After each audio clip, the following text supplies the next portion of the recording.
Hello friends, कैसे हैं आप सब। आई होप आप सब अच्छे होंगे। हाँ फ्रेंड्स, आज करम बंधन के बारे में मैं आपको बताऊंगी। अब तक मैंने ट्विन फ्लेम जर्नी बताई और कॉर्ड कटिंग बताई, तो करम बंधन भी पता होने बहुत ज़रूरी होते हैं। बिना करम बंधन के कोई भी व्यक्ति आपके जीवन में नहीं आएगा। पिछले जन्मों में आपका किसी भी तरह का कोई करम बंधन लेन देन रह गया हो तो इस जन्म में आपकी लाइफ में ज़रूर से ज़रूर वो इंसान आता ही है। कभी कभी हम बिना बात के किसी से चिढ़ने लगते हैं, या कोई भी किसी भी तरह का पाप कर्म हमसे हुआ होता है या किसी से हुआ होता है, तो हम उस व्यक्ति से चिढ़ने लगते हैं। अगर उस व्यक्ति से हमारे प्रति हुआ है तो हम चिढ़ने लगते हैं। अगर हम हमारी वजह से किसी को दिक्कत आई है, हमारी वजह से कोई कुछ किसी को परेशानी हुई है, तो हम बेवजह उसके आगे झुकने लगते हैं। आपने अगर किसी भी जन्म में किसी को भी तकलीफ़ दी है, किसी भी तरह के नुकसान पहुंचाया है, अनजाने में ही चुकाने लगते हैं हम, दूसरे के आगे झुकने लगते हैं। और यदि आप किसी का भी नुकसान किया है, किसी भी तरह का फाइनेंस में, रिश्तों में, अन्य किसी तरह का किसी तरह से आपने परेशान किया है, तो आप बेवजह इस जन्म में झुकने लगते हैं। और अगर किसी ने आपका नुकसान किया है तो आप बेवजह चिढ़ने लगते हैं। ये डिफरेंस है फ्रेंड्स दोनों में, है ना। कैसे कॉर्ड कटिंग के बंधन को यूनिवर्स के सामने बैठकर माफ़ी मांगे। इस तरह के बंधनों के लिए यूनिवर्स के सामने बैठ के माफ़ी मांगे और माफ़ भी करें। दोनों ही सूरत में आपको उनसे भी माफ़ी मांगनी है और माफ़ भी करना है। पूरे दिल से, पूरी फीलिंग के साथ माफ़ी मांगे। ज़रूर कई जन्मों के कर्म बंधन से मुक्ति मिल जाएगी, है ना फ्रेंड्स। अच्छा, कर्म बंधन को काटने के लिए और भी कई तरह के उपाय हैं, जैसे कि दान करें। दान के द्वारा भी आप इनसे मुक्ति पा सकते हैं। जिस चीज़ की कमी अगर लाइफ में महसूस हो रही है, उसी चीज़ का दान करते हैं तो वो किसी न किसी कर्म बंधन की वजह से ही हो रही है। किसी चीज़ की कमी आ रही है, इसका मतलब है कि आपने इसी चीज़ की अपोजिट आपने कुछ ऐसा किया है, तभी आपको ये कमी आ रही है। आपको उसी चीज़ का दान करना होता है ना। गुरु की शरण में जाएं, ध्यान साधना करें, ये भी कर्म बंधन से मुक्ति दिलाता है। कोई हीलिंग साइंस सीख लें, reiki healing, angel healing, Lama Fera वगैरह किसी भी तरह की हीलिंग अगर सीखते हैं तो भी कर्म बंधन से मुक्ति मिलती है। इसकी प्रैक्टिस इसी तरह से होती है कि कर्म बंधन कटने लगते हैं, है ना।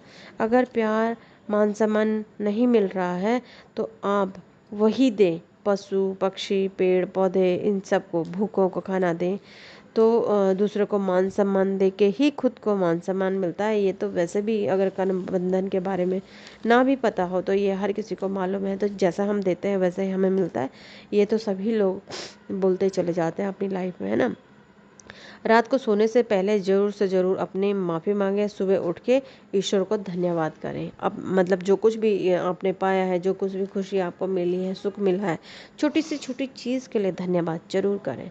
और छोटे से छोटे कर्म के लिए, जो भी बुरा किया है, बुरा हो गया है आपसे, तो उन सारी चीज़ों के लिए माफ़ी मांगते चले जाएं। अच्छा, कर्मों की सज़ा जब मिल रही होती है तो क्या क्या हो रहा होता है लाइफ में। मन व्याकुल होता है, आप परेशान रहते हो, सब कुछ आपके पास है तो भी आप परेशान रहते हो। आप डरते हो अपने रिश्ते खोने से, अपनों के खोने से, या इस तरह की डर आपके मन में रहता है। कर्मों की सज़ा मिलेगी, आपको पता है कर्मों की सज़ा ज़रूर से ज़रूर मिलती है। कर्म वापस आते ही हैं, ये सबको मालूम है। क्योंकि जैसा हम कर्म करते हैं वो वापस मुड़ के ज़रूर आते हैं। जिस तरह से हम 12 बजे से अगर टाइम देखते हैं तो सुई जो है घूम फिर के फिर 12 पे ही आती है, उसी तरह से हमारी लाइफ में भी हम जैसे कर्म करते हैं वापस वो उसी जगह पे आते हैं। वो कर्म काटने ही पड़ते हैं। कैसे डिलीट करें कर्मों को।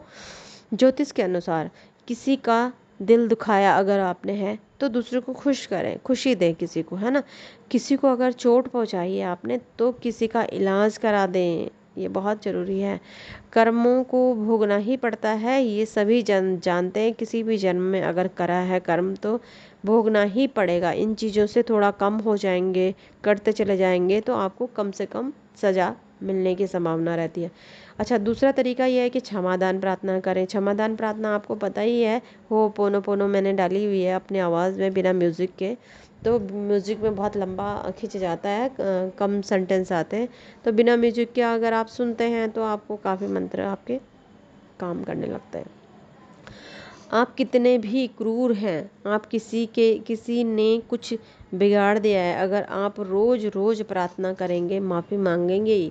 किससे मांगनी होती है माफ़ी? माफ़ी तो यूनिवर्स से मांगनी होती है, जो कि किसी को दिखाई भी नहीं देती। आप सोते समय माफ़ी मांगे तो आपको माफ़ी ज़रूर से ज़रूर मिलेगी फ्रेंड्स।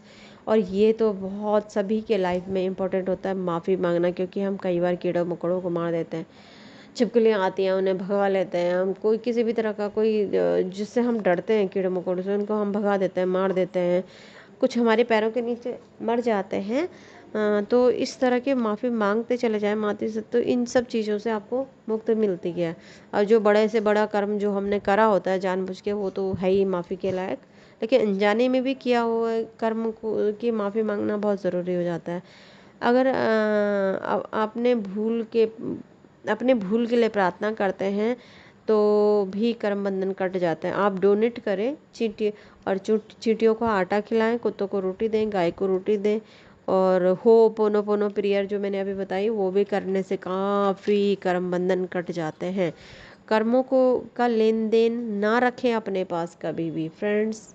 कर्मों का लेन देन कभी ना रखें। अगर किसी के आपने पैसे देने हैं तो कृपया उन्हें चुका के ही इस दुनिया से जाएं, बिना चुकाए ना जाएं, नहीं तो आपको दोबारा से जन्म लेना पड़ेगा उसको चुकाने के लिए। ये तो आपको मालूम ही है।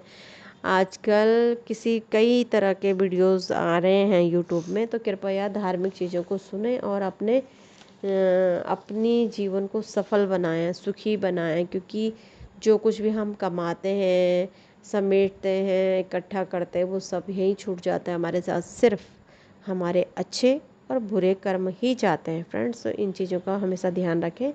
कोशिश करें कि किसी का बुरा आपसे ना हो, किसी के लिए बुरी सोच आपके मन में ना आए, किसी भी तरह की नेगेटिव चीज़ आपके मन में ना आए, है ना। आप अपने बच्चों की सेवा करते हैं, निस्वार्थ होकर करें। कभी अपने मन में ये ना रखें कि हमारे बड़े होकर हमारे बच्चे हमारी सेवा करेंगे। क्या आप के मन में ऐसा आता है कि बड़े होके आपके मन में ये विचार आता होगा कि बड़े होके बच्चे हमारी सेवा करेंगे? तो ये भी एक कर्म बंधन बन जाता है। इसलिए अपने मन में कभी ये ना रखें कि हमारे बच्चे हमारी सेवा करेंगे। बस आप निस्वार्थ भाव से अपना काम करते चले जाएं और भगवान के प्रति निस्वार्थ भाव की भावना रखें।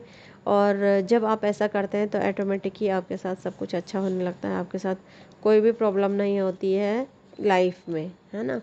तो और मेडिटेशन करें, रेकी के द्वारा भी आप अपने आप को हील कर सकते हैं। और जो रेकी में नहीं है वो क्षमा क्षमा प्रार्थना करके सोएं डेली। इससे आपको बहुत अच्छा महसूस होगा, मन शांत रहेगा, खुशी मिलेगी। और जब हम इस तरह की प्रेयर्स या दान या इस तरह के अच्छे कर्म करने लगते हैं तो हमारी लाइफ में जिस भी चीज़ की कमी होती है वो सब कमियां पूरी होने लगती हैं, वो सब कमियां ख़त्म होने लगती हैं और हमें वो सब मिलने लगता है जो हम चाहते हैं, है ना फ्रेंड्स। तो आज था कर्म बंधनों के ऊपर। तो हमेशा अपने कर्मों को अच्छा रखें, दूसरे की जितना हो सके सेवा भाव अपने मन में रखें।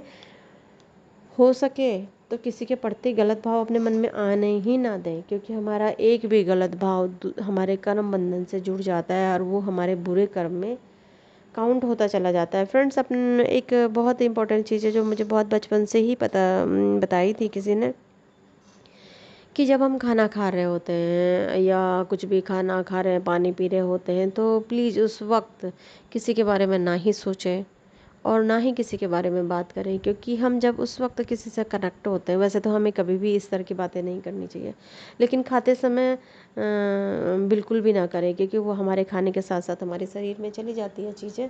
तो वो हमें हमारे अंदर उस तरह की फीलिंग आने लगती है, उस तरह के हमारे कर्म बनने लग जाते हैं। इसलिए खाते समय और पानी पीते समय, कुछ भी खाते पीते समय इस तरह की बातें ना करें, शांत रहें, शांत भाव से अपना भोजन करें और अपने मन को शांत रखें, है ना। तो अपनी फैमिली में हमेशा सात्विक चीज़ों का ही इस्तेमाल करें, सात्विक भावना रखें, सात्विक सोच रखें, सात्विक भोजन करें, है ना फ्रेंड्स। ये बस यही कर्म बंधनों को अच्छा और बुरा बनाती है। जब हम जन्म लेते हैं फ्रेंड्स तो दो तरह के हम अकाउंट खोलते हैं अपनी लाइफ में पैसे के लिए। तो उसी तरह के हमारे ईश्वर के, जब हम ईश्वर हमें इस धरती पे भेजते हैं तो दो तरह के अकाउंट हमारे खुलते हैं, एक पॉजिटिव एक निगेटिव, एक अच्छे कर्मों का एक बुरे कर्मों का। तो हमारे दो अकाउंट, जो बुरे कर्मों वाला है हमें उसे बिल्कुल भी नहीं बढ़ाना, जबकि हम उसी को बढ़ाते चले जाते हैं, बढ़ाते चले जाते हैं। और जो अच्छे कर्मों का होता है वो नीचे के नीचे रह जाता है। तो हमारे साथ क्या जाएंगे, जो अच्छी चीज़ जो बुरी चीज़ें हैं वही तो हमारे साथ रहेंगी, है ना। तो इसलिए हमें अपना जो अच्छे कर्मों का अकाउंट है उसे बढ़ाते चले जाना है, क्योंकि वही अकाउंट हमारे साथ जाता है ना फ्रेंड्स। तो इसलिए हमेशा अपनी लाइफ में अच्छे कर्मों को बढ़ाते चले जाएं और बुरे कर्मों को क्षमा प्रार्थना करके, दूसरे के प्रति दया करके, दूसरे की ज़रूरतों को पूरा करके, सेवा भाव रख के, सेवा करके, दूसरे को मान सम्मान दे के, इस तरह से हम अपने अच्छे कर्मों को बढ़ाएं और बुरे कर्मों को समाप्त करते चले जाएं। कॉर्ड कटिंग भी ज़रूरी है, कॉर्ड कटिंग भी अपनी लाइफ में करते रहें, क्योंकि कॉर्ड कटिंग करेंगे तो दूसरे की सोच, दूसरे की थिंकिंग आपके अंदर नहीं आएगी, वो वहीं पर कट कट हो जाएगी। तो आप अपने हिसाब से अपनी लाइफ जिएं, दूसरे अटैच ना रहें कभी भी। किसी भी तरह का रिश्ता हो आप कॉर्ड कटिंग ज़रूर रखें। ठीक है फ्रेंड्स, आज के लिए इतना ही। Thank you so much. Share करें, लाइक करें और सब्सक्राइब करें।